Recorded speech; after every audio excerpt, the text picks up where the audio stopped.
Welcome to the Lomas series on starting and managing your law practice. This segment is Financial Management for the Non-Financial Professional. This seminar is a production of the Florida Bar's Law Office Management Assistance Service. Welcome to Financial Management for the Non-Financial Professional. I'm Judith Equals, and I'm the Director of the Florida Bar's Law Office Management Assistance Service, LOMAS. Before we get started, you may want to print out all of your handouts on the accompanying CD to this DVD because the resolution will be much better in the printed version of some of the reports and charts that I'm going to be showing you. This seminar is meant to be part of the starting your own law practice set. However, you may buy it individually and view it if you feel that you need additional assistance in the financial management function of running your own law practice.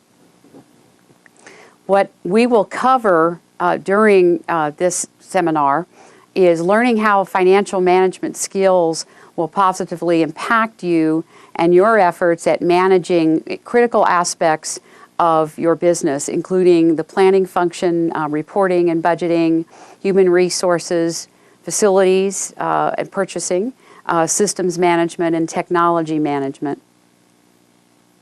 This course will also cover the financial management basics in strategic planning, basic financial statements and reports, certain aspects of compensation.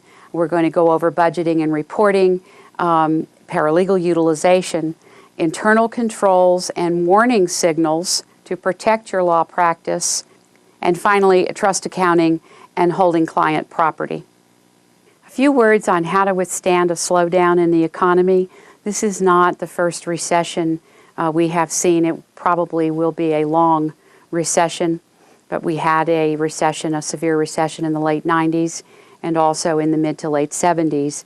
The important thing when there's been a slowdown in the economy is to define your marketplace and your market niche and determine whether or not it is viable. Learn how to plan. For some lawyers, that means taking additional coursework in college or from the Chamber of Commerce or other CLE seminar providers on strategic planning.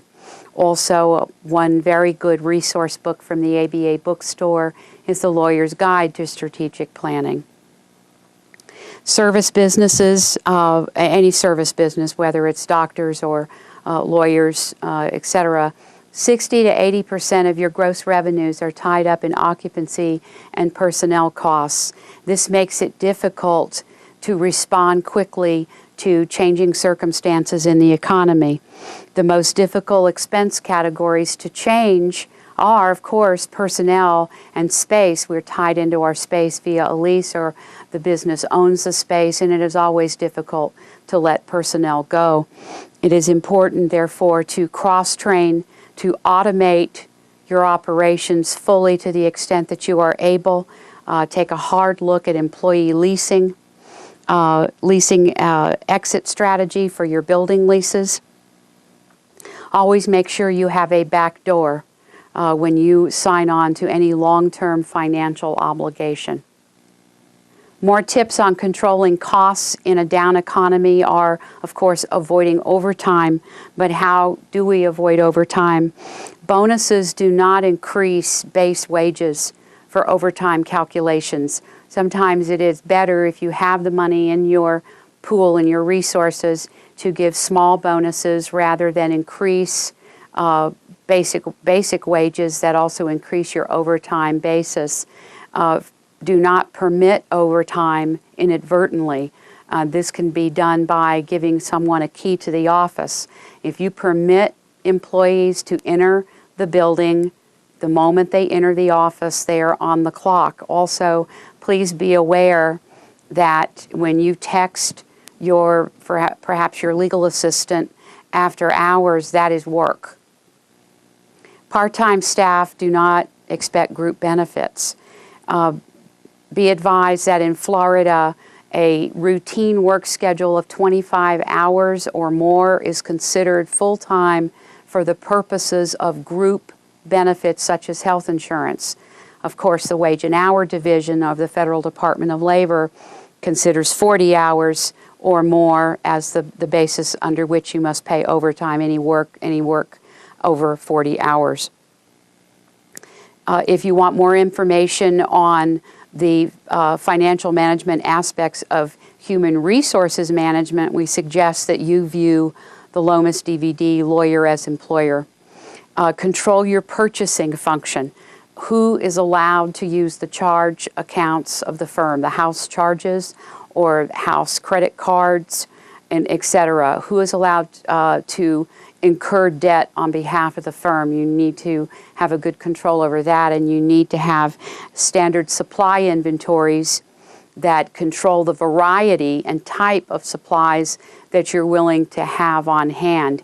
Inventory everything, all furniture, fixtures, equipment, assets, artwork, office supplies, files, all of it. Always have an up-to-date inventory. And budget comparisons should always be prepared along with your profit or loss statement, so you can see how well you are doing actual expenses against what you have budgeted, and that should be studied every month. Strategic planning is, that's two words that scare the heck out of most business owners and managers, including lawyers who own their own practice. It's important to see the distinction. Strategic planning is not marketing. Marketing is part of strategic planning. Budgeting is part of strategic planning. Strategic planning is not about grand ideas and mission statements. Strategic planning is a very short plan, 2 years, no more than 5 years of where you want to be and what it's going to take to get you there. Small firms and solo practitioners can respond more quickly to changing conditions than a much larger firm. Much larger firms plan a lot, spend a lot of time planning because they have to. It is very difficult to turn the direction of a major, huge organization, whereas small operations and solo practitioners, small firms, they can respond quicker. So therefore, there's the temptation to not spend the time to do some strategic planning for the law firm. So what is strategic planning? The key elements is that this is a top-down planning process. Marketing is bottom-up planning process. We have to know what all the members have as their individual goals in a professional services business in order to develop a marketing plan. But a strategic plan, we have set the mission and the goal. For instance, we will have a family law practice area by the end of 2 years. How are we going to do that? So the goal has to be measurable. There have to be measurable objectives. For instance, what should be our optimal market share? How large should we be for the optimal profit margin or market share? How will we get there? For instance, we want to be a title company with 100 people with a 39% profit margin, or do we want to be a title company with 10 people with a 39% profit margin? And the question there, of course, is 39% of what? The next key element is analysis of resources. What sort of skills do we already have within our law practice? And if we're missing skills, how are we going to get those skills? Are we going to go out and learn them, or are we going to hire people with those skills? When we analyze resources, we have to ask the question, what do we need to get to our ultimate goal? What are the objectives along the way? One way to do that is to call in a consultant. Some people may need to do that in order to truly analyze their resources. On the other hand, many people do not need to do that. But you do have to take stock of your skills and have a plan. Regular meetings on the plan. I've had solo practitioners giggle back and laugh and say, well, am I supposed to have a meeting with myself about my strategic plan? And yes, the answer is yes. To sit with oneself, go over the strategic plan, mark it as a regular time slot on the calendar to see how the business is doing. We have to have a budget, we have to have staffing, whether that's your time or someone else's time, and you have to know how much money it's going to take to fund your strategic plan. How to learn to plan. Not everyone is a good planner. That does not mean you cannot acquire the skills to plan. Being a planner is a learned skill for most people. At least 40% of the general populace are not planners. It's not in the nature, and these tests are available for free so that you can take a test and see how you do. One of them is Kiersey, and that's available for free on the internet, and see what your character is as you approach work. If you are a planner, then this will come naturally to you. For other people, they must go to seminars at Chambers of Commerce and check out books at the public library, look at their Florida Bar CLE, and see what's available, perhaps through the General Practice Solo and Small Firm section. Other great resources are the American Management Association, Skill Path, and the ABA. And to quote Yogi Berra, you've got to be very careful if you don't know where you're going, because you might just not get there. So let's start with some financial basics. The key is to have a benchmark or an expectation in financial management to see why your actual figures differ and to take action to correct that.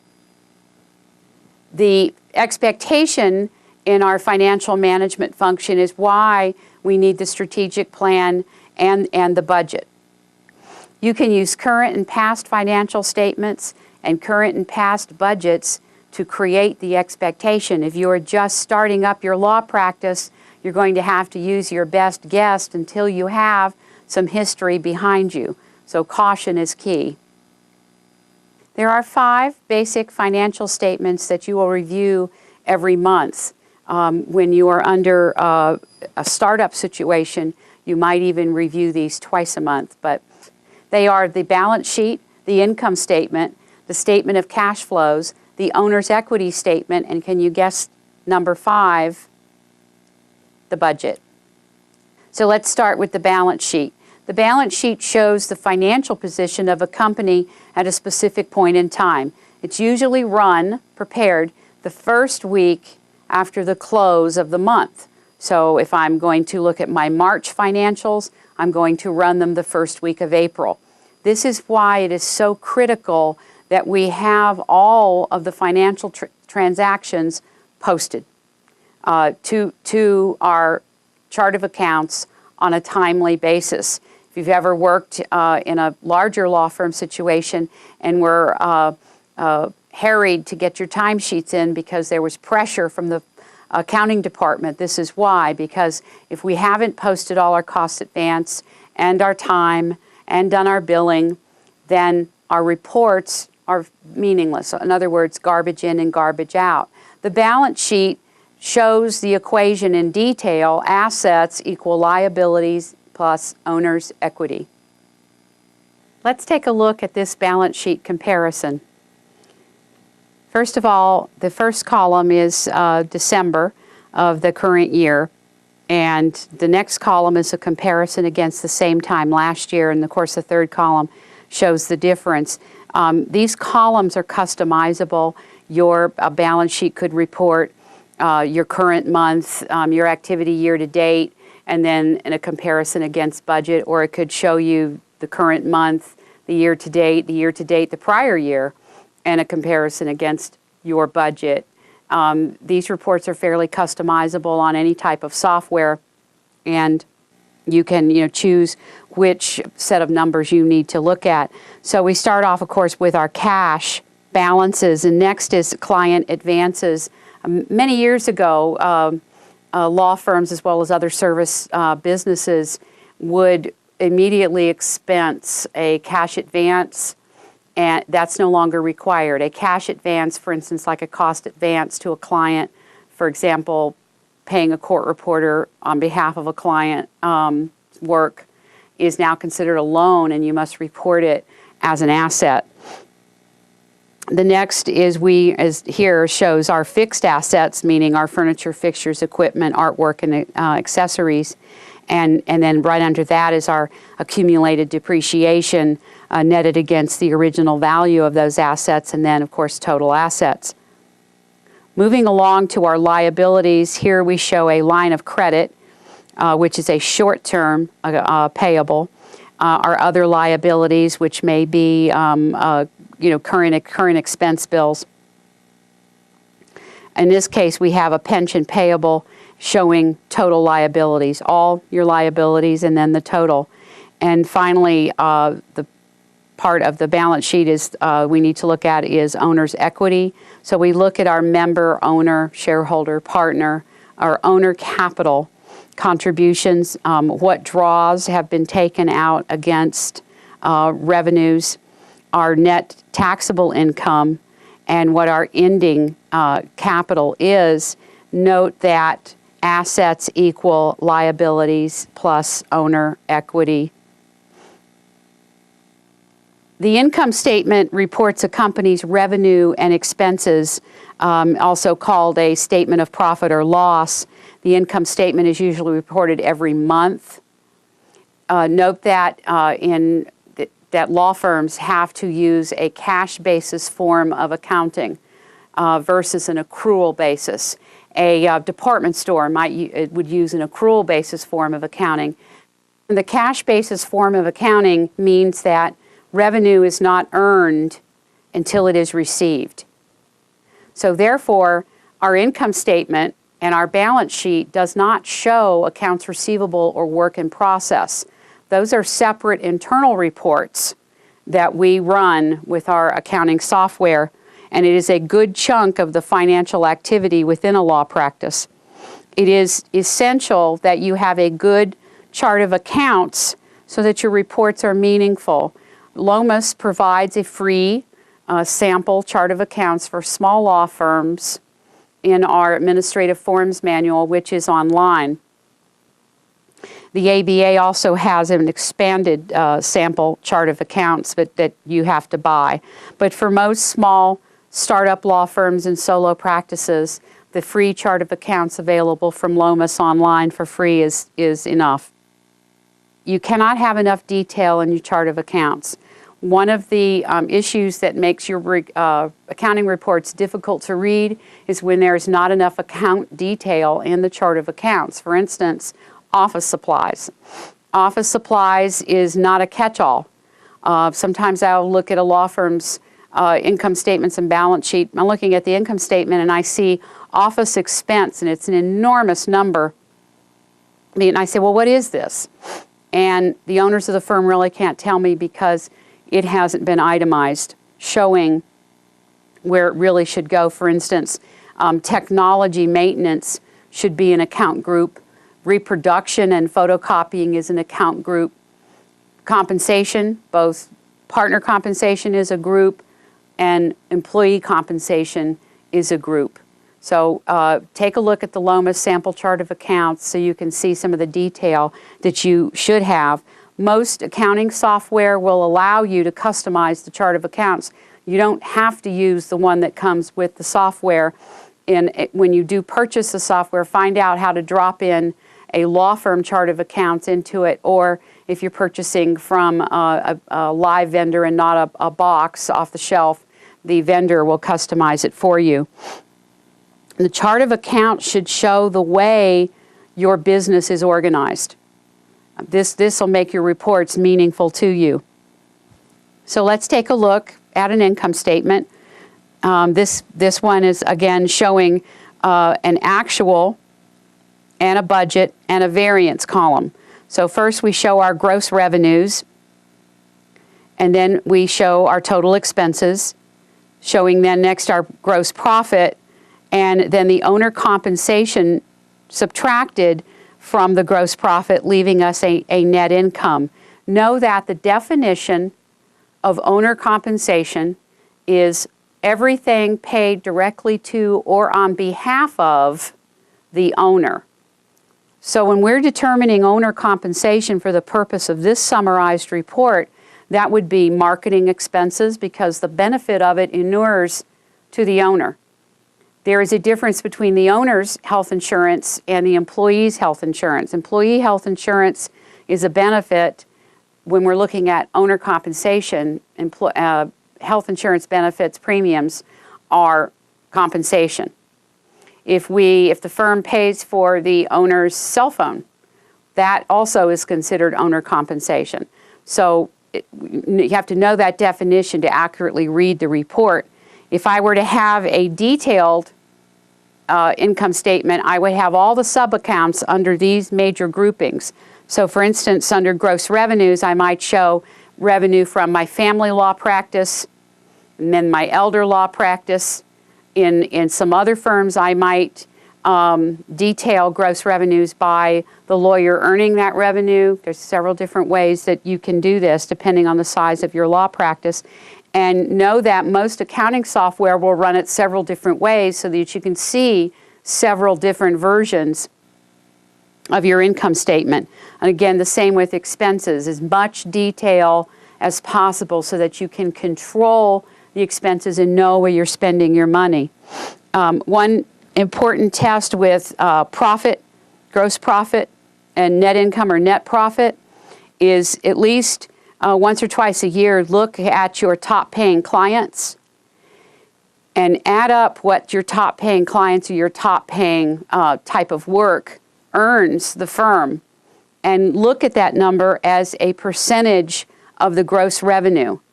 This is a good indication of how flexible your law practice would be if you suddenly lost that work.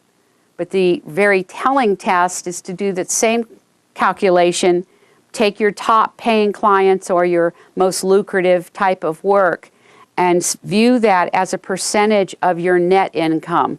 For a lot of law practices, this can be quite scary because it shows that they have no flexibility at all. It's a good idea to never put all your eggs in one basket, so to speak. This is particularly hard for boutique law firms that only do one kind of work. They really have to watch the economy and trends in the legal marketplace to always know just exactly how viable their niche is. The statement of cash flows is a report that's rarely used in a law practice. Nonetheless, it should be viewed. It should be viewed at least quarterly. It reconciles the net income to the change in cash, so therefore it shows you the sources and uses of the actual cash that you have. What you see before you is an example of a cash flow statement. I want you to take a moment, take a look at it, and before I start explaining it to you. All of the sample financial statements that you see here on the DVD are also included on the CD with the set so that you can print them out and have them with you for better resolution. We start the cash flow statement with our net income. So we show our net income, and here we're doing a comparison against the prior year. And then we show cash from operating activities. Note that the first item, depreciation, is actually added back because depreciation is a non-cash expense on the income statement. It's not actual money. It's a reduction in the value or an offset in the value of our assets. So on a cash flow statement, we have to add that back. Next, we show changes in our operating assets and liabilities. So, for instance, our accounts receivable, we recovered $60,000. Other current assets we purchased, $75,000. Other assets, $50,000. We have accrued expenses payable of $5,000. So subtracting and adding our cash flows from operating activities in year one is $1,960,000. Next, we're going to look at our cash flows from investing activities. We purchased furniture and equipment of $125,000, so we have to subtract that. Cash flows from financing activities, proceeds from contributed capital. We had a capital call on the members. We asked the owners of the firm to contribute money to the equity accounts. From that, we obtained $100,000. We borrowed $8,000, proceeds from long-term debt. We also made payments on that debt of $3,500, so we subtract that. So, and we did payment of distributions to the owners of $1,900,000. So our cash flows from financing activities is a negative $1,795,500. That we apply against cash flows from operating activities. And you'll see that the difference, the net change in cash, is $39,500. Add to that the cash we had at the beginning of the year. We had $100,000.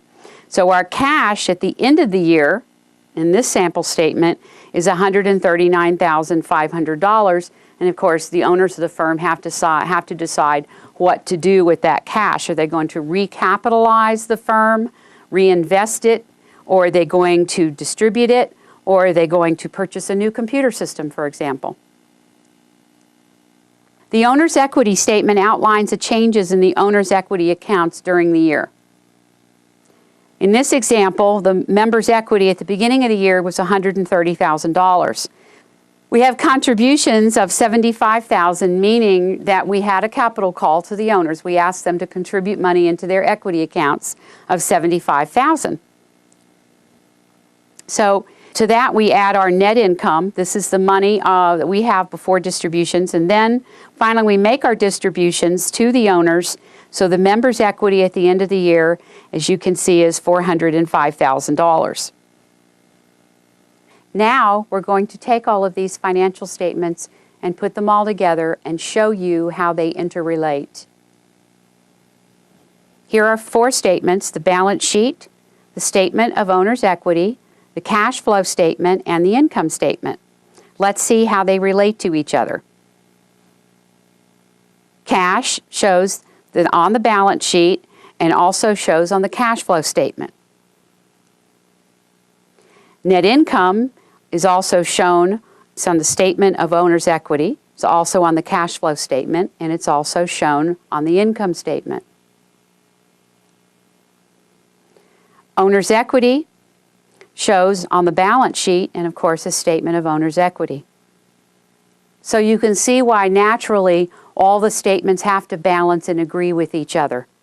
This is a counterbalance, a cross, and a check so that we can see that all of our books are balanced and in order. Next, we're going to discuss capitalization of the firm.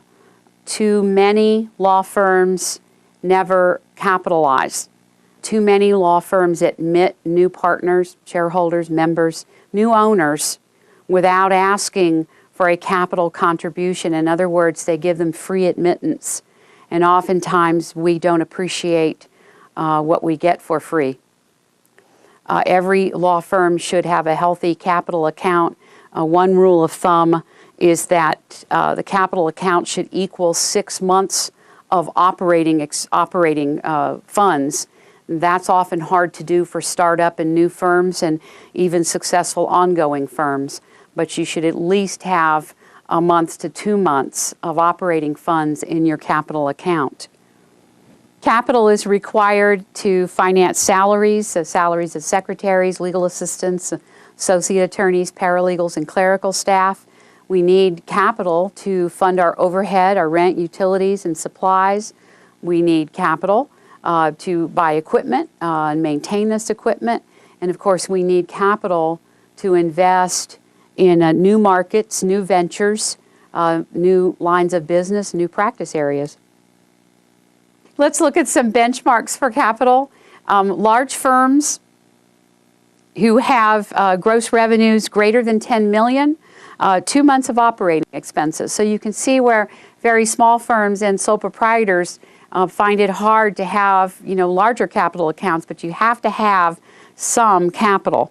A medium firm of $2 million to $10 million in gross revenues, 1.5 months of operating funds, and smaller firms, $2 million and less, at least a month. At least a month, because if you experience a disaster, whether that be a natural disaster, a civic disaster, political disaster, economic disaster, or a personal disaster such as the death of a key person in the firm or their disability, you would need funds to keep the firm going until a survival plan can be implemented. The old benchmark of 6 months of operating expenses is just no longer followed, although it's still a wonderful goal for some firms that they can meet that. So how do we retain capital? Cash basis service businesses should consider a tax distribution to cover owner's capital call. So how we do that is, if you're a C corporation or a PA, you pay a bonus to the shareholders. You withhold taxes, and then you have them endorse this check that they would otherwise cash, and you have them endorse it recapitalization or recapitalize.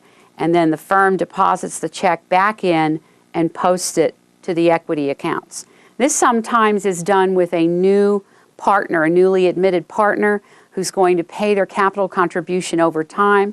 A portion of their pay or a portion of their bonus is held back and added to their capital account until they've reached the amount necessary to buy into the firm, even though they've already been admitted.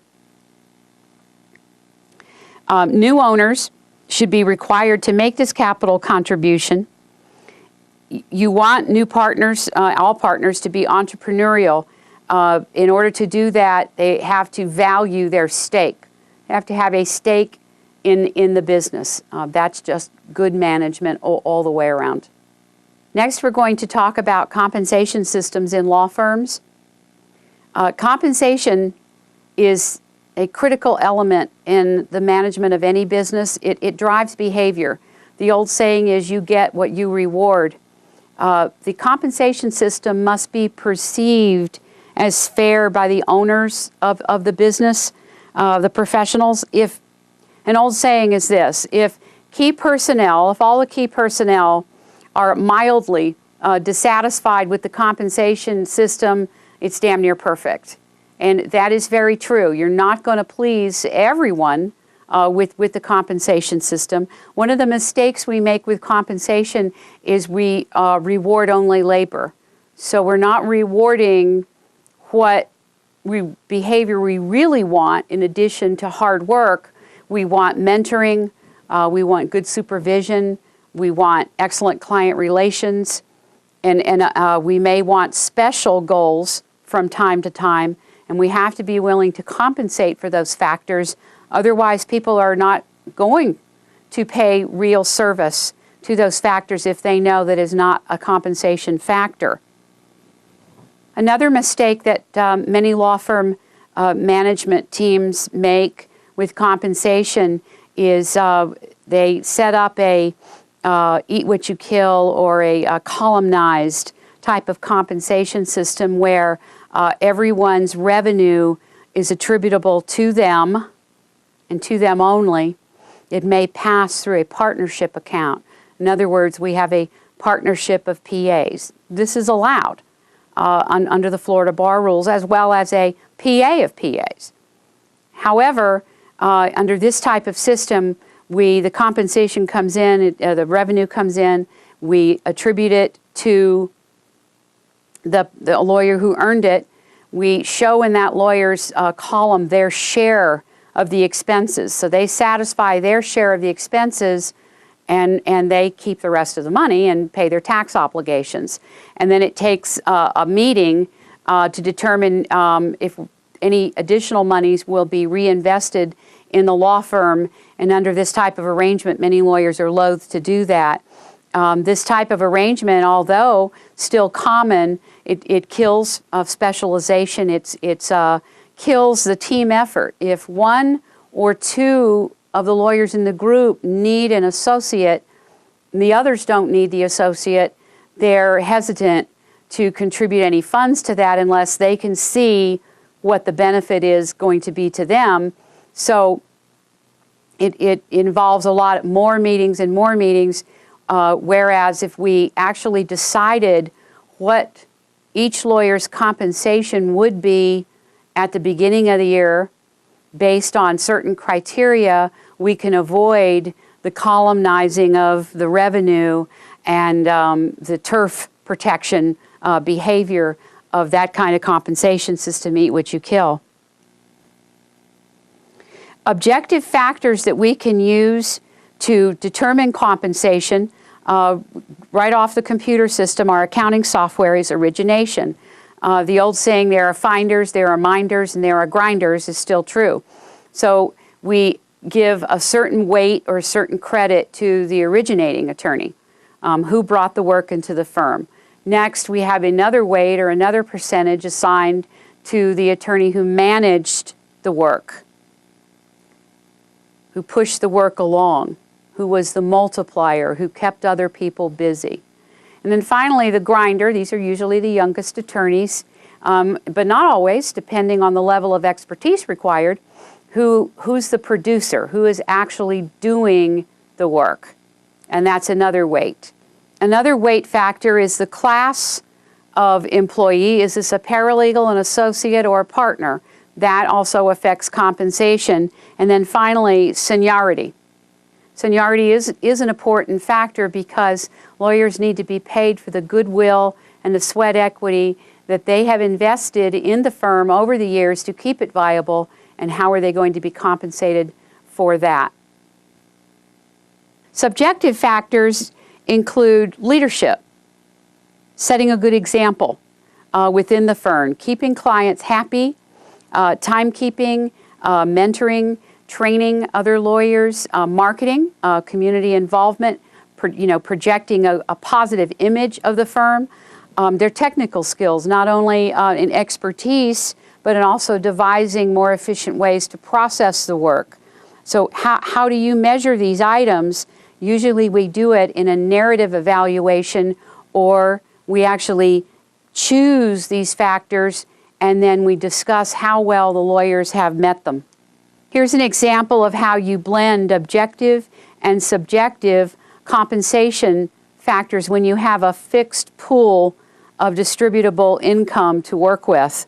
As you will see, in this case, this firm, as an example, decided that the finder, the originating attorney, would get 10% of that revenue dollar. Next, the minder is going to get 30% of this revenue dollar.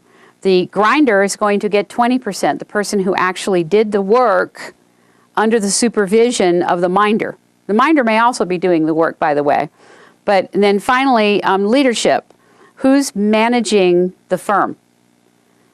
With volunteer management, you get what you pay for, and too many firms make the mistake of letting whoever will volunteer to manage the firm instead of picking the person with the best management skills and the best temperament for management to manage, and then not carving out. Each of the remaining lawyers has to give a portion of revenue to pay for that lawyer to manage the firm, because if they're not managing the firm, they could have been working files.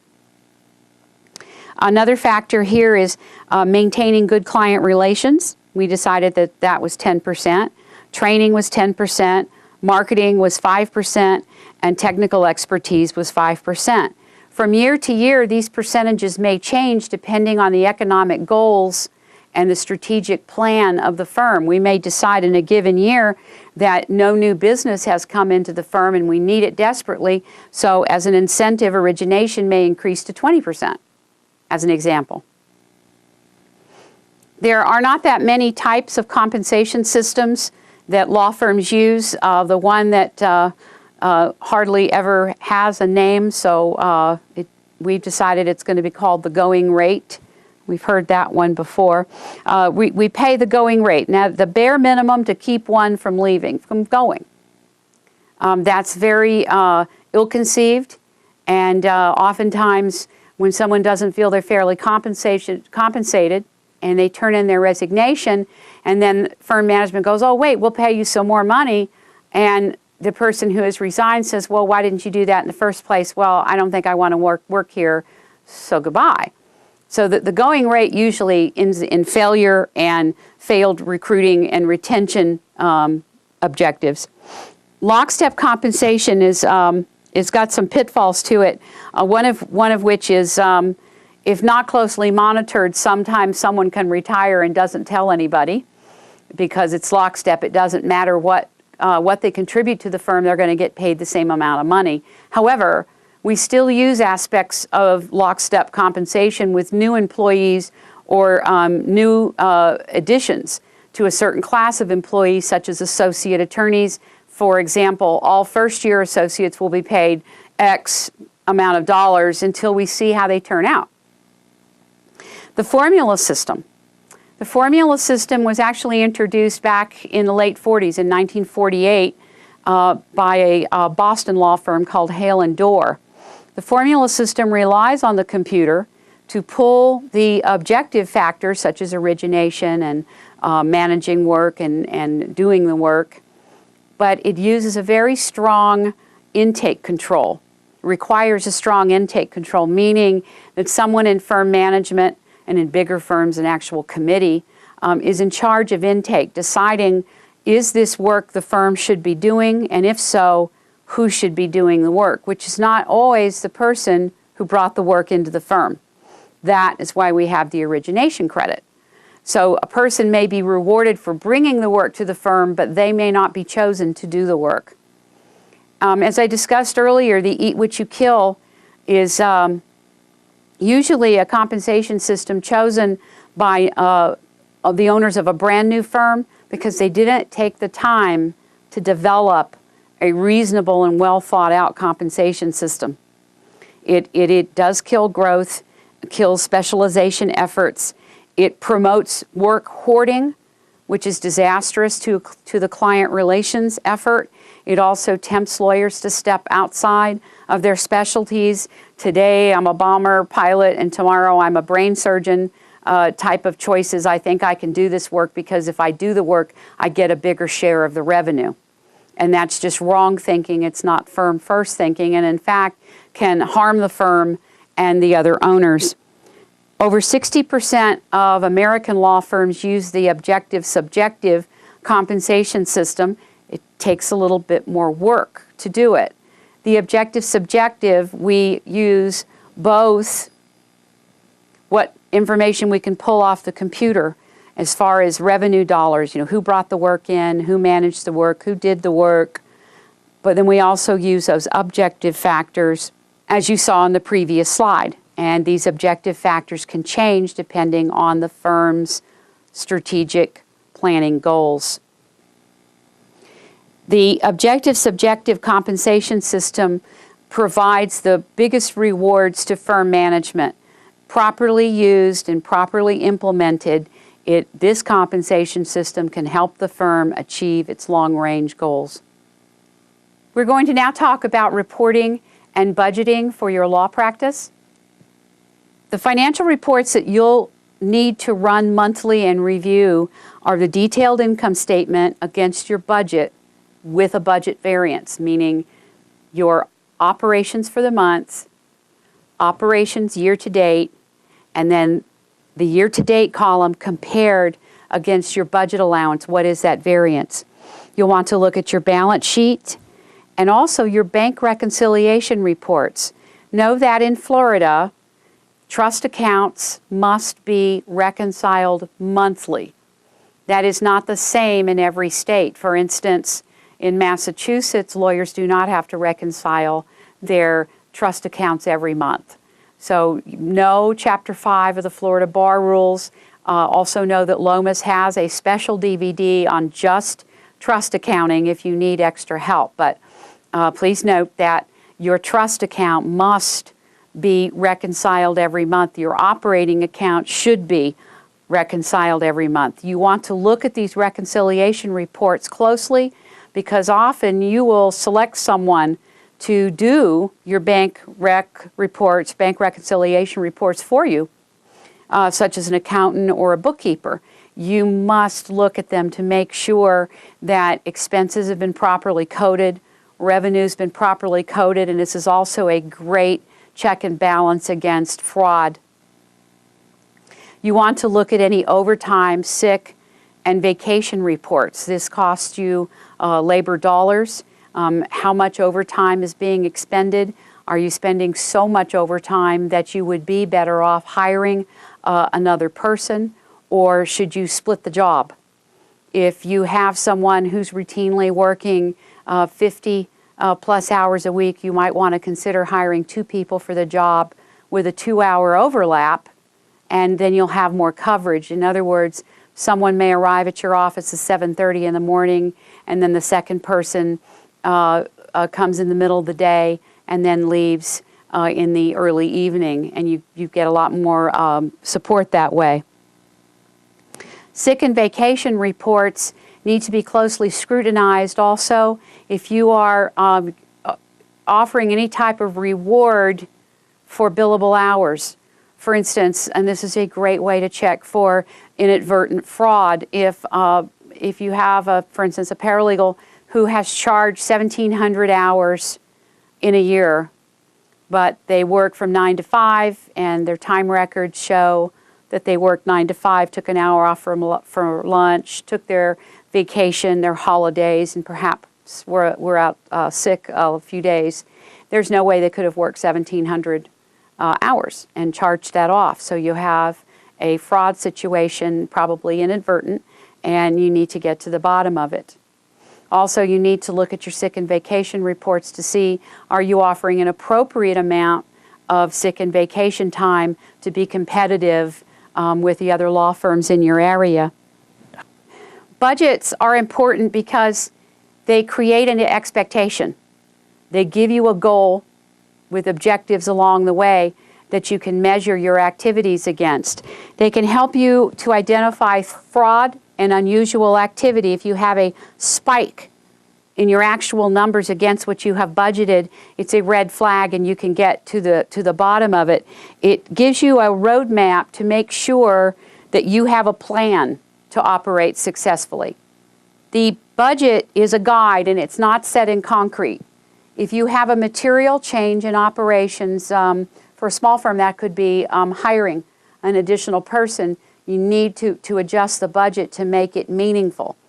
The more you budget year after year, the more faithfully you budget, the better you're going to get at it, because you are going to learn the rhythm of the flow of the money in and out of the law firm.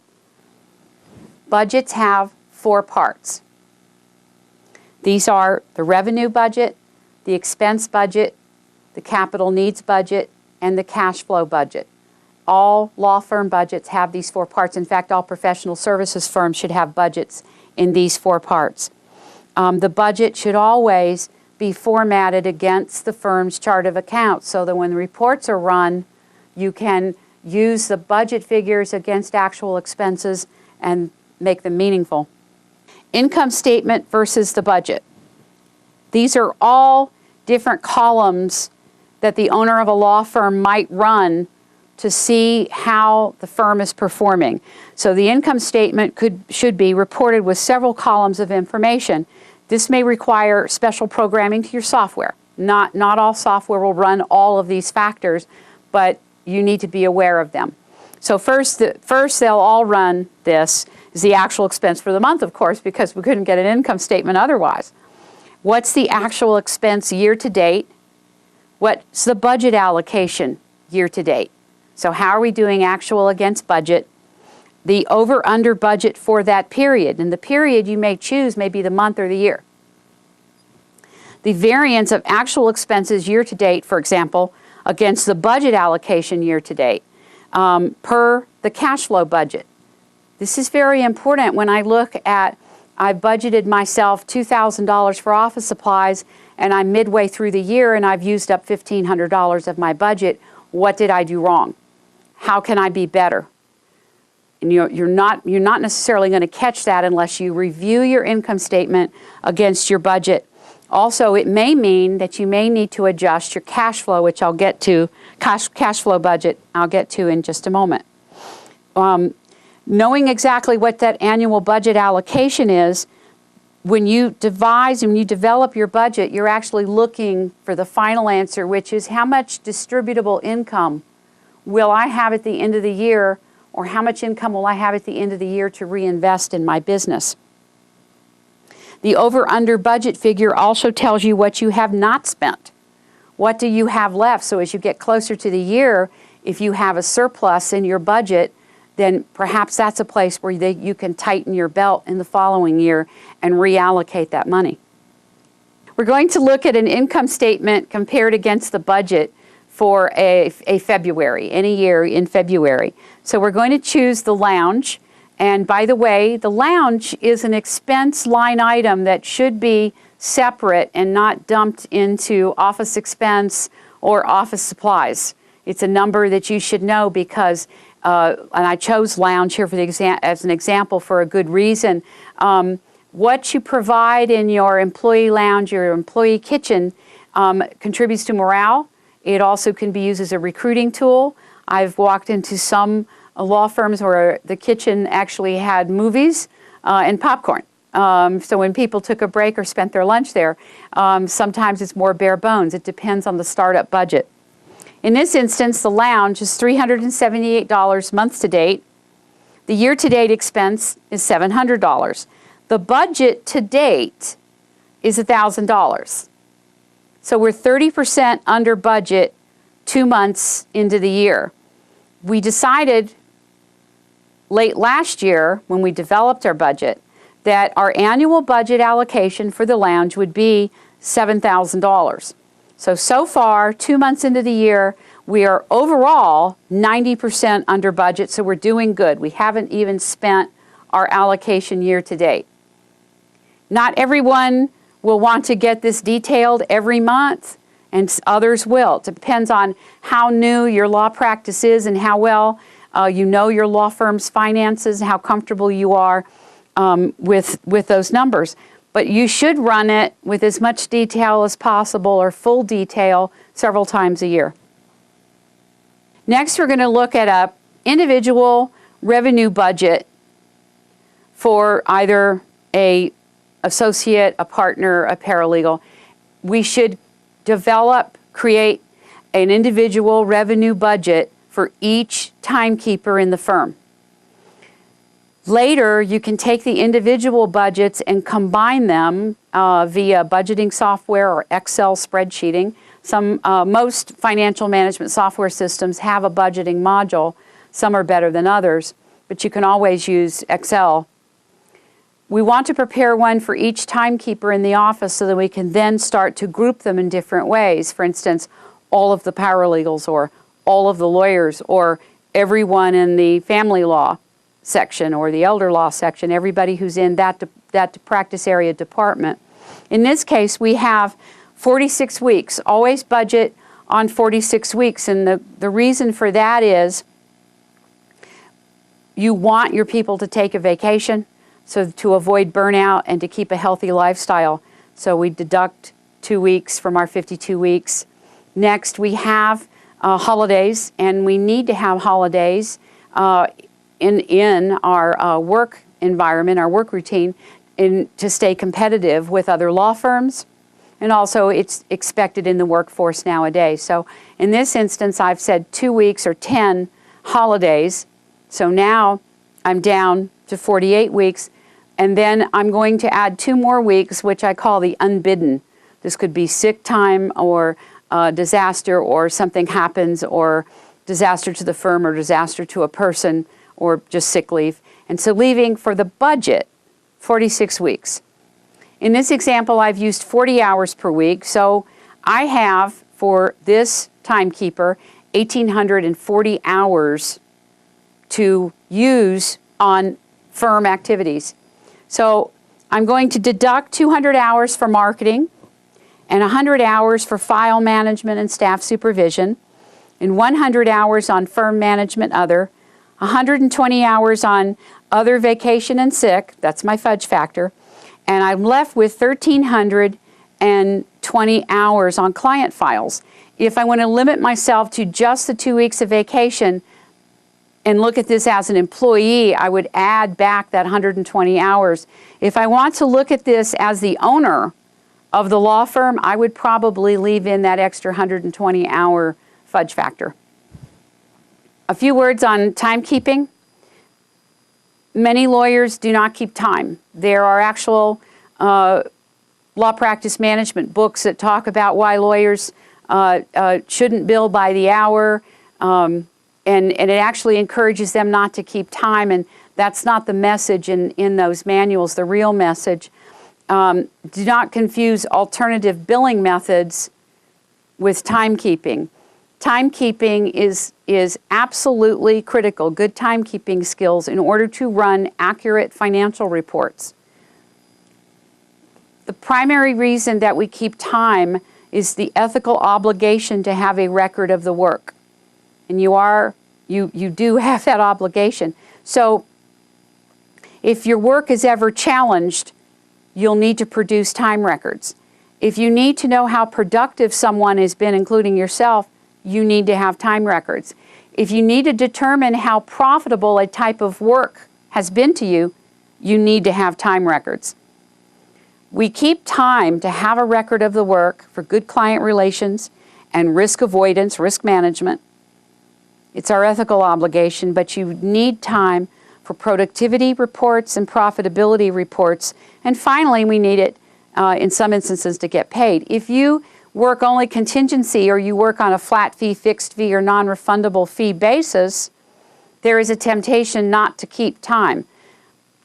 The time that you keep internally under those situations does not have to be the beautiful time tickets that you would keep for external billing purposes that are absolutely perfect because they're going to be seen by the outside world. Internal time records are your personal shorthand, and they're unique and they have time attached to them, but you're using them to manage the firm.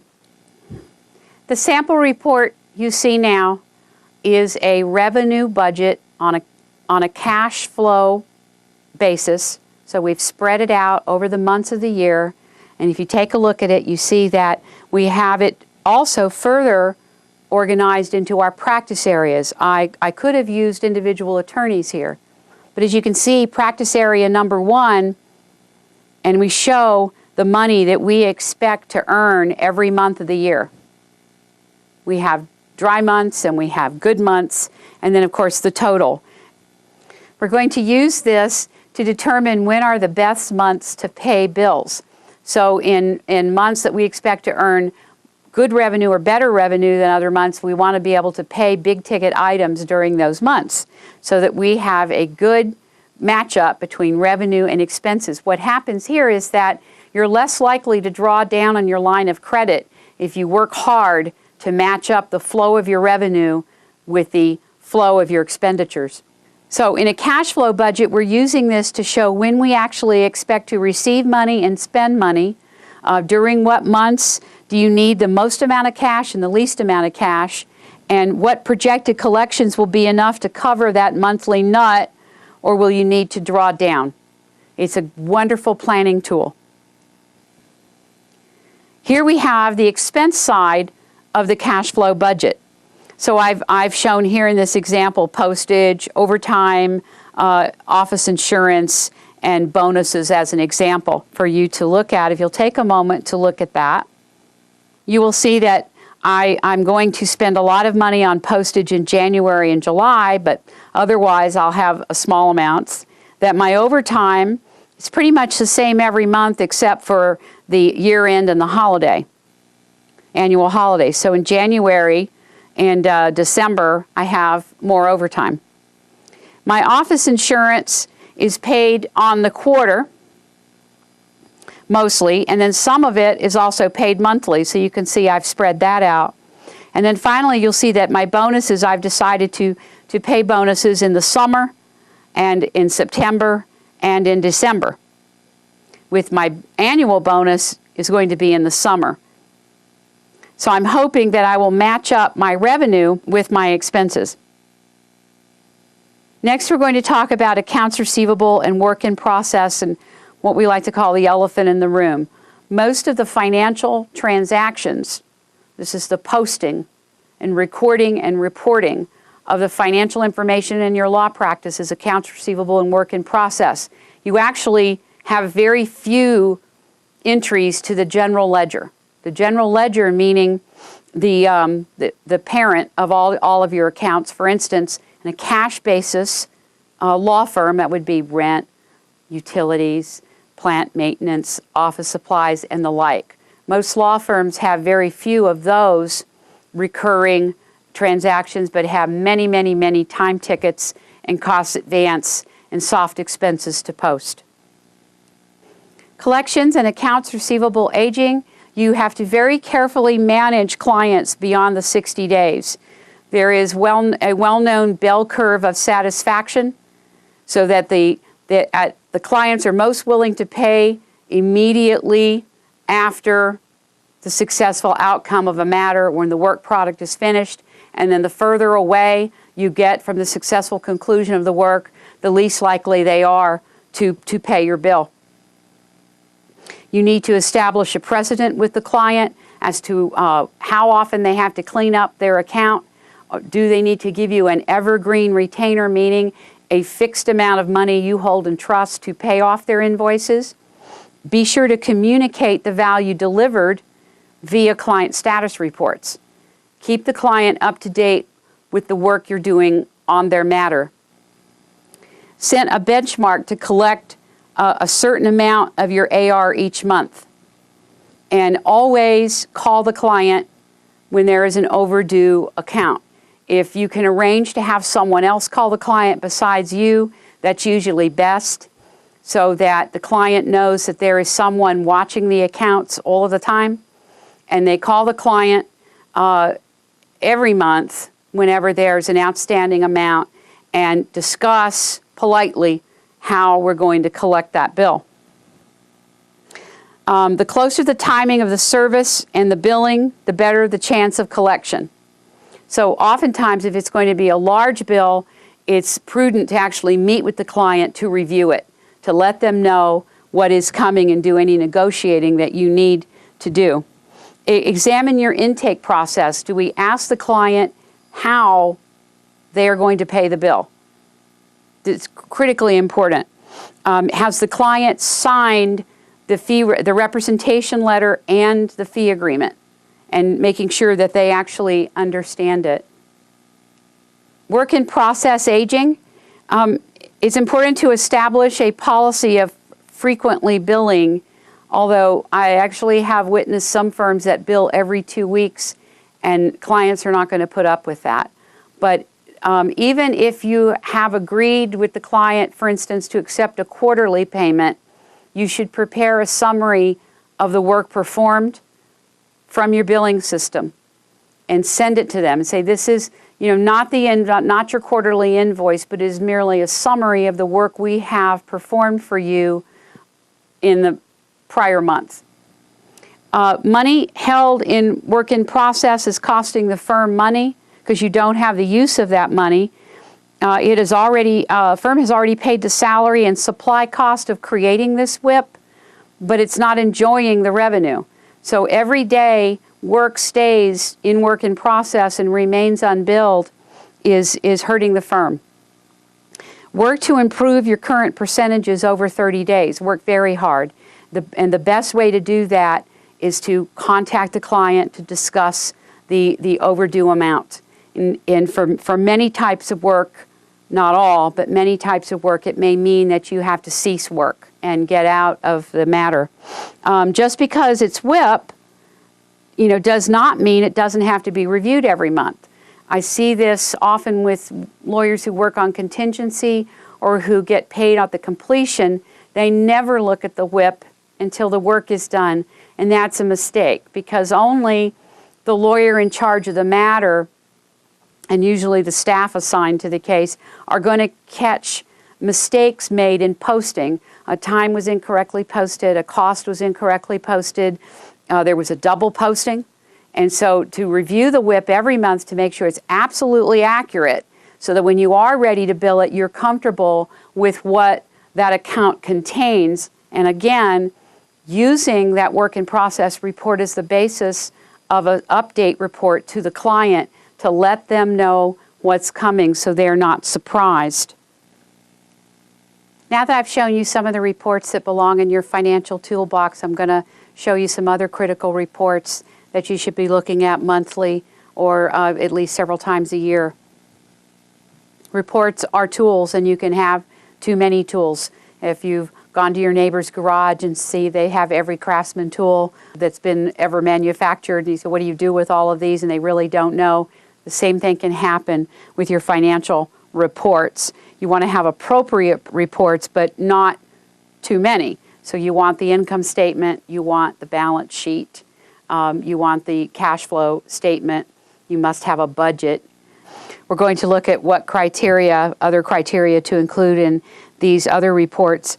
A large percentage of the population is visual, so graphs are easier to read often than just a column report. But not all software packages will produce graphs. So you want to look at the daily, weekly report. This is a critical report for startup firms. It can be programmed into your financial management software package, and that may cost a good bit of money. Or you can run the reports and extract the material and throw it onto an Excel spreadsheet pretty quickly. So this report can be run daily or weekly for startup law firms, or if the firm is involved in a new venture, a new practice area, a new branch office or a satellite office, to gauge the financial situation of the new venture. So in this case, we're not including attorney compensation, so we have the date, of course, and we show the cash on hand. And next we show the day's receipts.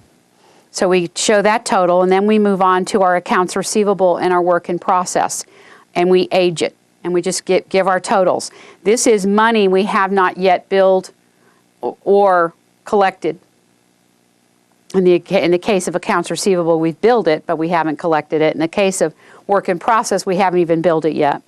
In this case, the startup has $140,000 that they have not yet collected, so this needs to be watched, and a good bit of it is in 90 days or older. So right there we see they have a problem. Next we list our payables. So we show that we have payables due on the 15th and the 30th, and Lomas recommends that you group your payables together and only pay them once or twice a month.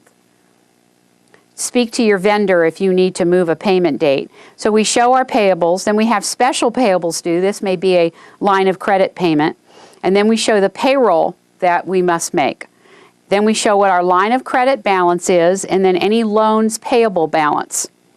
And so we total out our current payables, our long-term payables, and then the last we show on the daily report, the hours posted thus far that month. Another critical reason why we must keep time records. How hard is everyone working? And you can see this by putting those total hours up on the daily or weekly report. The digital dashboard is where we take snapshots of certain information that we need to gauge the financial health of our law firm. The revenue per revenue generator figures that we need to look at are cash receipts. This is money collected on work they have done. Their billings, the realization of work charged, work billed is one realization figure, and then work collected off of work billed. The overall realization is work collected over work charged. The direct and shared overhead per revenue generator. We have an average overhead amount, and that's taking all of your timekeepers, lawyers counting as each one timekeeper, paralegals usually as a half a timekeeper, and determining what overhead is. Many firms will use one figure for just lawyers and one figure for paralegals. Some do not calculate it on paralegals at all. They just calculate the overhead expense per lawyer. Also, when you're looking at realization rates, the overall office realization rate is an important number to look at. That's where we take all the individual realization rates and we group them together and we just add up all the revenue as to what we've charged, what we've billed, and what we've collected. Another important number to look at is the net income per revenue generator. In other words, what is their particular overhead cost to maintain them in place? How much money have they generated? How much have we collected? What's the net income per revenue generator? And the productivity numbers of hours spent working and hours spent supervising others. We need to look at our expenses and look at them often, and debt servicing. How well are we servicing any debt we have incurred? We don't want to let that go too long because the bank expects, especially new startup businesses, to clean up the line of credit at least several times a year. Paralegals have often been referred to as little profit machines. I've also heard them described as cash cows. Paralegals help keep the cost of the legal work down. They keep the legal work more affordable for the client. A rule of thumb is 500 hours collected on a paralegal's work is a break-even point. And this number basically stays the same in any area, any economic market, because the hourly rate will adjust itself to the salary paid to the paralegal. So if you have a paralegal who you have collected 1,000 hours on in a year, 500 hours is profit, that 500 hours. So if the paralegal is billed out at $100 per hour, for instance, then the first 500 hours went to pay for the salary and the benefits and the matching taxes, and the second 500 hours of $50,000 is profit. Paralegals do not require professional liability insurance or bar dues or in CLE. There is some continuing education, but not to the extent that's required of a lawyer. Secretarial work is not paralegal work, although paralegals may perform both. So when you deploy your paralegal and you're asking your paralegal to perform his or her own secretarial work, those are hours that otherwise cannot be billed to clients. The litmus test of whether work is billable, work that's done by a paralegal, whether or not it is billable, you ask this question: in the absence of the paralegal, would the work have been done by an attorney or a clerical staff? If the answer is the work would have been done by an attorney, then this work done by the paralegal is in fact billable. The ABA has tips on paralegal utilization and best practices, and we've included that in your handouts. Learn to leverage, very important. Pushing work down to the appropriate level will make the firm more productive and also more profitable. A few words about trust accounts. I urge you to view the Lomas DVD, Maintaining a Trustworthy Trust Account.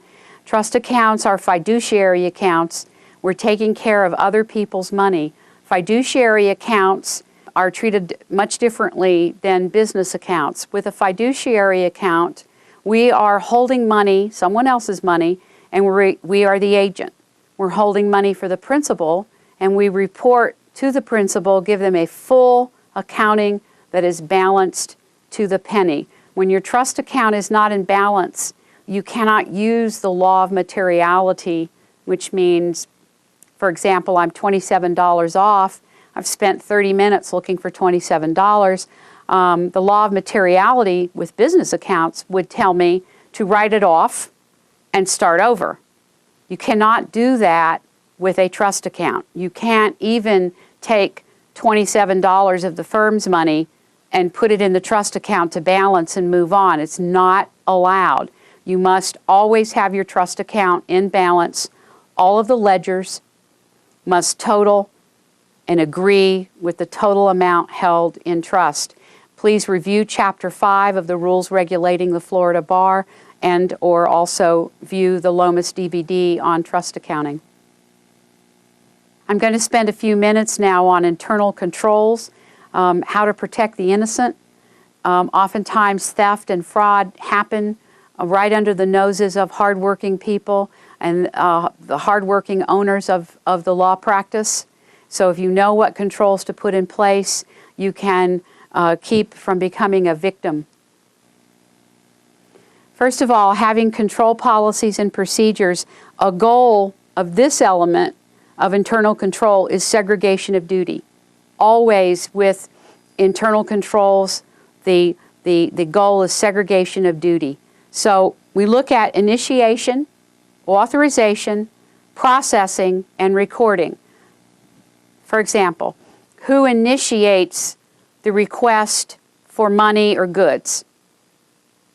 who authorizes the request for money or goods, who processes the request, actually goes out and purchases it or writes the check, and who finally records the transaction in the official books and records of the firm. These 4 categories of action have to be analyzed when setting up any internal control. So, common fraud schemes. This is in bank accounts. Theft of the daily deposit. This is where a dishonest person is running 2 sets of books. It could be that they have recorded a deposit and they intend to replace the money later. That's their wish. But they've actually stolen the daily deposit. Another scenario we have seen is where there is a bank account still open that the firm is not aware exists. And the person who is committing this fraud has signatory authority over that account. So the theft of the money is done by putting it in the account no one is aware still exists, and then writing off the accounts receivable. Obtaining computer passwords, the password to online banking, the password to the accounting system in order to adjust amounts due on client files. Wire transfers, very dangerous. We may have tight control over our checks, and we may have tight signatory control. For instance, only owners of the firm may sign checks. However, most banks require that wire transfers be emailed or faxed to their wiring center, and this does not even require a signature. It may require a key code, an authorization code, but no signature. It is a good idea to require that wire transfers be prepared manually and walked to the bank so that they are actually signed by an owner of the firm. Next are checks written for personal expenditures. One firm here in Florida called us, and what was happening was the bookkeeper was taking a check, and it was to pay back taxes, which have to be paid by in cash or cashier's check. So the check was written to the bank, and the intent was to turn it into a cashier's check payable to the tax collector's office, but instead the bookkeeper, once the check was signed, went over to the bank, and because the bank knew who she was and where she worked, even though she didn't have signatory control, she had the check made payable to American Express, General Motors, financing, and other personal things that she used the money for, and she did this until the jig was up and she was caught. And in the meantime, the firm was out several $1 million. Counterfeit checks. In today's technology environment, if someone can just see one of your checks, get your bank account number and your ABA routing number, they can go and purchase similar bank stock, purchase a good printer or already have it, and they can counterfeit your checks. Also, there are instances of bleaching checks. A check has been stolen, or a check has actually been given to someone, and then they have bleached the ink off of it and written in new information. There are anti-fraud ballpoint pens available that cannot be bleached, and you can also use printers where the ink also cannot be bleached. Counterfeit checks and stolen checks. There is a very popular fraud right now where someone emails you either impersonating the director of a company or impersonating another lawyer, and they ask you to assist them in the collection of a debt. And they tell you they're going to pay you, and so you may even call the phone number, and the person writing you, the company, they actually answer the phone, but it's not real. And then a few days pass, and then they contact you and they say, wow, whatever you did really was great. You collected this debt for us so quickly, but the debtor sent the money to us. But we want you to get your fee, so we're going to forward the cashier's check to you, And we want you to deposit it in your trust account and then keep your fee and wire transfer us the rest. People who perpetrate this type of scam know that in Florida, lawyers can disperse on uncollected funds for 6 reasons. And one of those reasons is depositing a cashier's check, or depositing a government check is another reason, or loan proceeds from a bank, depositing a money order written in Florida, the check on another lawyer's trust account, the check of a registered real estate broker, and finally a check from an insurance company authorized to do business in Florida. If a lawyer deposits an instrument for any 6 of those reasons, they can, using reasonable discretion, disperse before collecting on these funds, and it's very, very dangerous. Remember, the rules say may, not should, or will. It says may.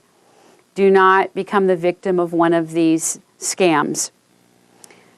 Finally, becoming too chummy with banking personnel. Lomas practice management advisors were helping a young lawyer not too long ago, a few years ago actually, who the bookkeeper was moving money around by voice. She would pick up the phone and call the bank and move internal bank transfer, move money from the lawyer's trust account to the operating, from the lawyer's personal accounts, and back and forth just on her voice authorization. She was not a signatory on any of these accounts, but the bank was doing it. And when Lomas became involved, we talked to the bank's management, and they were very sorry. They apologized. They even wrote a letter apologizing. But they wouldn't claim responsibility for any of the transactions. The lawyer was left holding the bag to make all of it good. So be very careful. Meet with your banker. Talk to your banker on a regular basis and discuss, reiterate who has signatory authority on your bank account.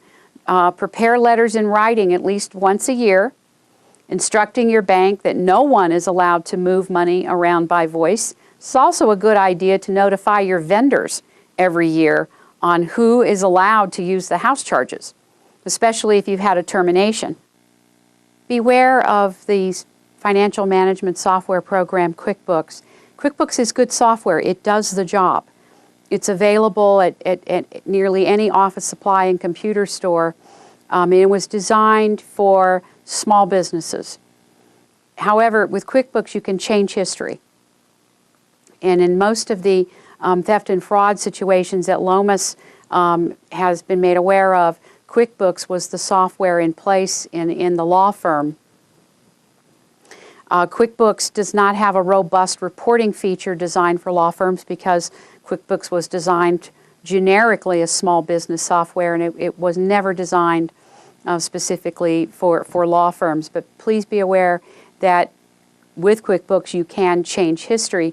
Also, your accountant loves QuickBooks. Most accountants use QuickBooks to balance their clients' books and records, so the accountant may urge you to acquire QuickBooks. That makes the accountant's job easier, not your job easier. You need to get financial management software that was designed for law firms, and never hesitate to contact Lomas to get up-to-date information on the financial management software packages for law firms that are available in the legal marketplace. Now that you've looked at some of these common fraud schemes, I'm going to tell you a story. It's a true story about a lawyer here in Florida. I was able to had the pleasure of meeting this lawyer, and several things happened to her. One is she had an accountant. She paid an accountant every month to look at her books and to reconcile them and to tell her that her books were in order. And she also had a bookkeeper, and she banked with a large banking chain. And suddenly a grievance was filed against her for trust accounting violations, and she asked to see one of the Lomas practice management advisors.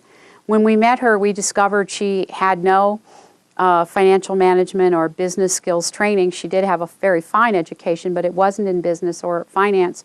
She had not only a bookkeeper, but in addition to several paralegals that she employed, one of them also had a finance degree and assisted her in her family law practice. The bookkeeper became too chummy with bank personnel and began moving money around by voice over the telephone from the lawyer's personal account to the trust account to the operating account and back and forth again. The bookkeeper also came to this lawyer from another law firm with references. This bookkeeper had committed stolen money at the other law firm, but the law firm was too embarrassed to admit it and actually gave this bookkeeper a fair reference upon leaving, or a neutral reference upon leaving, that this attorney had relied upon. And finally, the accountant, who was supposed to be looking at the bank reconciliations every month, was not treating the trust account as a fiduciary account, but was treating it as a business account.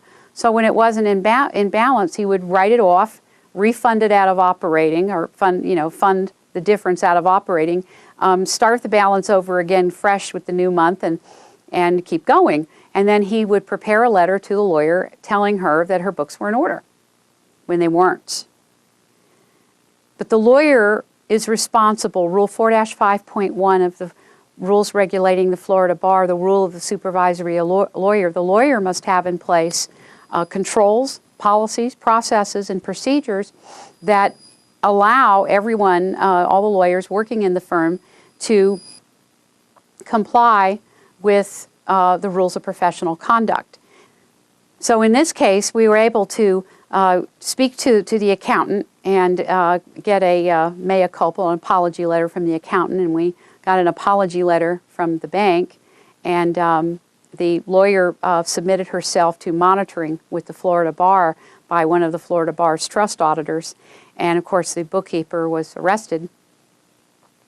But the emotional pain and suffering and the expense involved in cleaning up this mess that should have never happened took a big toll on this lawyer, and it probably took her several years to finally recoup and recover from these disastrous chain of events.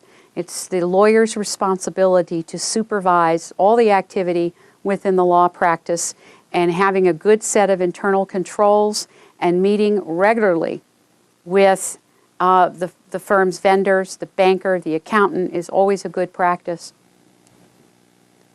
More common fraud schemes. This is in the cost advance, accounts receivable, fees, and trust receipts area, is false write-downs and write-offs. So the question to be asked here is, who is permitted in the firm to write off or write down? A write-off is where we actually eliminate a portion of the accounts receivable. A write-down is where we reduce the work in process.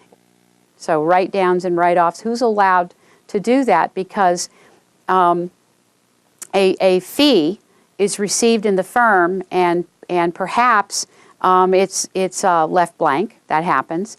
It's payable to an individual rather than to the firm, and so the temptation there is to write the account down and pocket the money, and it's a very common fraud scheme. Another is kickbacks from vendors. This is a way to not only have fraud and theft within the firm, but to inadvertently commit mail fraud. For instance, the vendor writes up the cost of a supply, and the firm pays the inflated cost, and then the vendor gives a kickback to whoever in the firm is in charge of purchasing. But this inflated amount gets posted to the client's bill, and then that bill gets put in the mail and sent to the client. Whether this is the inflated cost of 25 boxes of specialty supplies for a trial or whatever. But kickbacks from vendors, beware. The unauthorized use of house charge accounts. Who's allowed to charge supplies? If we have in place a standard supply inventory of what supplies they use and what supplies they will keep on hand, and we work exclusively off that standard supply inventory, we can cut down the incidence of fraud because we know exactly what type of supplies, what's the minimum amount we keep on hand, what's the price break ordering quantity, meaning do we get a price break on 3 boxes or 3 dozen, and we take inventory monthly of these supplies. Some local office suppliers will allow you to not store any supplies. They will give you a corporate discount code, and it's good every time you go. You get a reduced rate when those supplies are picked up. Another common fraud scheme is when the check is written for personal use, but it's posted to the books, or worst case scenario, to the account of a client. This means that in one instance we saw that where the bookkeeper was allowed to sign small amounts of checks. Well, the small amounts of checks added up to a large amount of money. So the check was written, and it was written cashed by the bookkeeper, but it was posted to the accounts of the firm as postage or copy paper or a computer cable or the like. This scheme can also be effected with credit cards. So, for instance, an employee goes to a computer store and buys a few cables and then brings them back to the firm because they've said we need these cables. And they use their personal credit card. And then they let the cables sit around for a few days, and they turn the receipt into accounting, and they get reimbursed. And then they take the bag of cables back to the store and turn them in for a credit on their credit card. This is another fraud scheme. Holding trust money with no documented purpose is a very dangerous thing. Under the trust accounting rules, we can only hold trust money for a client or related third party for a purpose connected with a case or matter we are working on. There are unsavory people in the world, and if someone is trying to hide money from a spouse or hide money from the IRS, they may ask you to hold money for them with no particular purpose. Often you'll see this happening at the end of a calendar year, but not always. It could happen at any time. There are more common fraud schemes in accounts payable, the purchasing function, and in trust account expenditures. I'd mentioned before kickbacks from vendors, but we can get a kickback vendor situation when we're dealing with our operating expenses. So for instance, our plant maintenance, the price of it is inflated. It can even be something where someone's just being greedy versus we're purchasing a flowering plant rather than renting the flowering plant, but the florist never tells us the cheaper method of doing business. Kickbacks from vendors is a very real issue, and you need good internal controls to make sure that that kind of insidious behavior doesn't penetrate your firm. False or inflated vendor invoices. This is another, again, kickback scheme. So the invoice itself has been inflated, and someone in the firm is getting a kickback after that inflated invoice has been paid. Office purchases on personal credit cards. I mentioned to you about the computer cables. It could be virtually anything. If people in the firm are allowed to use their personal credit cards to purchase items for the firm, be very sure that these items are actually in the firm, they were actually used in the firm, they're really, truly needed supplies. Excess purchasing schemes. This is where paper, for instance, cartons and cartons and cartons of paper are purchased, but only a certain amount of that paper actually makes it to the firm. The rest of it is sold off someplace else, sometimes online. This is just theft. Theft of excess purchases. The firm thought that it bought 12 cartons of something, 12 cartons of envelopes, 12 cartons of paper, but in fact didn't receive it or all of it, and the rest was sold off. Duplicate payment schemes. Lomas once came across a fraud with a courier service, and here there was a relationship with someone on the management team in the office, of an employee, and the owner of the courier service. So the courier delivered an invoice when the actual document was delivered, and then at the end of the week, a summary bill was faxed to the firm, and then at the end of the month, yet another summary bill was submitted, and the accounting department was paying all 3 bills. So they were in effect triple paying the courier service. This didn't come to light because the courier service had offered a discount to the firm, but in fact was paying each and every one of the courier runs 3 times. Common fraud schemes in payroll and benefits include ghost employees. This doesn't typically happen in small firms, but it doesn't take too many employees for this to happen. We have terminated an employee, especially if we do not have a nepotism policy, an anti-nepotism policy. So an employee has been let go, but they continue to receive a paycheck. Someone is put on the payroll that doesn't work at the firm, physically work at the firm, but no one's actually looking at the payroll run to see the siphoning off of payroll dollars. Special projects employees. We need this part-timer to work in our file room or to work off-site in closed files, but in fact this person is not doing any work and is receiving a paycheck. There are overpayment schemes in payroll. The fraud here is overpaying the hours, or in the case of one firm up in the Northeast, this was a pretty large firm, twice in 1 year, payroll was released twice. So instead of 24 regularly scheduled payrolls, the firm released 26, and they were not able to recoup that money. So paying for more hours than what is recorded. To prevent this, you make sure that you have good attendance records. Attendance records are required by law by the Federal Department of Labor Wage and Hour Division. So we match up our attendance records against billable hours, for instance, for paralegals, attendance records in and out and breaks before we make payroll and make sure they have some basis in reality. Double payment of payroll to the employee, I mentioned that. It does happen, especially if we're using a payroll service, because if we call up the payroll service and the person is authorized, or maybe they're not authorized, but they get by and they say release another payroll, we're doing it as a special bonus, and the payroll service releases it, there's not a whole lot the firm can do about it. Diverting withholding from payroll checks. Too often this happens where the firm is not aware that whoever is preparing the payroll has not been making the payroll tax deposit, but has been in fact siphoning that money off and keeping it. And in the most heinous situations, firm management themselves, this may happen in a small firm where, especially if the firm is in financial danger, they quit making their payroll tax deposits. The expense report fraud is charging expenses that in fact did not happen on business trips. So always, always request a receipt. There are many, many instances where the firm doesn't require receipts for expenditures of less than $25. That's not a good idea. Always ask for dated receipts for expense reports. And finally, this last fraud is working through lunch.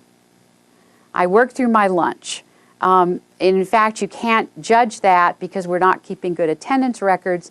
So we really, if we don't have a good handle on people's comings and goings in and out of the firm, working through lunch is a miscellaneous small-time fraud, but it can add up. So these all need to be looked at in the HR, human resources, personnel, payroll, and benefits area. Key control policies and procedures should include a segregation of duties. We covered that, but if you have just 2 people, you can start segregating duties. Read your general ledger entries. This is a good idea just to control the human error factor. I know a law firm administrator at a firm with 60 lawyers. And this law firm administrator reads the general ledger every month, meaning this is every expenditure and receipt of the firm. He sits down and reads it to make sure that it has been coded properly. He feels it's a fundamentally important aspect of his job. Someone in the firm needs to be reviewing the general ledger entries. Budget versus actual comparisons. If there is a spike in the actual expense versus the budget, get to the bottom of it. Watch out for fixed assets that are not inventoried. And oftentimes this happens when a fixed asset is not considered valuable enough to put on the depreciation schedule, so we expense it. For instance, a law firm may have a policy that anything costing less than $500 is expensed and not put on the asset schedule, so it grows feet and trots away. Have a good inventory, every lamp, every mirror, every accessory. Make sure that these items were actually purchased and exist in the firm. It's a good idea to conduct inventory annually of all the firm's furniture, fixtures, equipment, artwork, accessories, and client files, a physical inventory. Regularly rotate duties and cross-train. If you have even just a handful of people, you can rotate these duties so it's not the same person every year doing the inventorying and doing the cross-checking. Inventory control is critical, actually vetting that inventory every year. And again, as I mentioned previously, a standard supply inventory for purchasing control of supplies. So, what to watch for with internal controls and avoiding theft and fraud is know your people. Know what's going on. A reliable, solid employee situation can become desperate, perhaps, if their spouse is laid off, if their adult child is laid off, if there's been a major illness or sickness in the family where the firm might have helped them, but they didn't know about it, and the employee took desperate measures. Watch for the lack of vacations. When someone will not take a vacation, that is a huge red flag that something may be wrong in the firm's financial management function. Extravagant lifestyles. There was a law firm in Southeast Florida, a very good firm, and it was discovered that a key person in the firm was using the vendor kickback scheme, and people in the firm just, for whatever reason, just failed to understand the significance of this person's extravagant lifestyle. The fancy house, the nice boat, the new car, the snappy clothes, or whatever, they just didn't see it. Watch out for extravagant lifestyles, and without being too intrusive, but again, intrusive enough to make sure that this employee can actually afford that lifestyle. And open your bank statements and review your canceled checks. An owner of the firm should always receive bank statements unopened. Another way to accomplish this is to pay a small fee, like $5 a month, for a copy of the bank statement to be sent someplace else, such as to your accountant or to your home. But always make sure that an owner of the firm, and if there's more than one owner, rotate that duty, receives the bank statements unopened and looks at all the canceled checks and looks at the actual statement itself. And finally, the depreciation schedules are not inventories. Depreciation schedules, things drop off. When they reach their salvage value and they've been fully depreciated, we take them off the depreciation schedule, and if we don't have a true inventory, we have no record that this item in fact exists within the firm. This ends Financial Management for the Non-Financial Professional. Thank you for attending this seminar. For more information, visit the Florida Bar's LOMAS website at www.floridabar.org/LOMAS.